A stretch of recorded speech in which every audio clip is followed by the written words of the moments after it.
Do begin this noon team with team coverage of Democracy 2015. It is Election Day. We have crews covering the marijuana ballot initiative and the governor's race. But first, those Election Day issues. Voters have been reporting issues at polling places all across Hamilton County. 9 on Your Side heard from more than half a dozen of you whose new e-books that check the voters in were just not working properly. Listen. I heard the one poll worker talk to the other and say that they'd only been trained one time on how this equipment worked. I asked if there was a backup to the electronic system. They used to have the book that you signed in, and they said no, it had been replaced by e-book. 9 on Your Side's Jordan Burgess checked out those early problems in Hamilton County. He's joining us now live. What did you find, Jordan?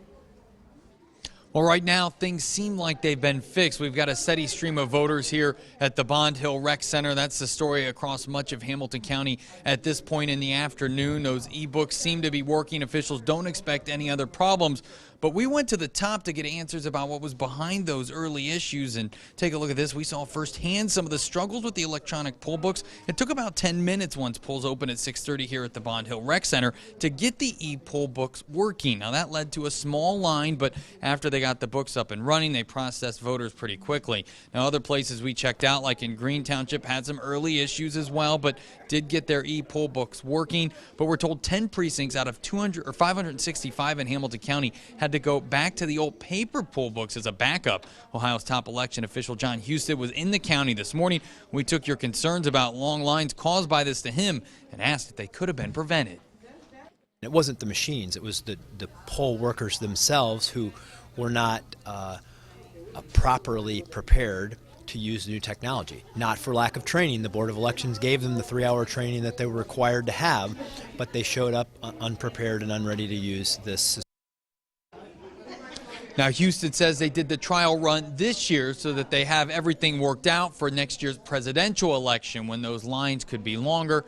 And Husted said that those e-poll books are designed to save voters time and money when they are working properly. Reporting live, Jordan Burgess, 9 on Your Side. Jordan, thank you so much. And perhaps one of the hottest issues is Ohio's Issue 3, which would legalize marijuana.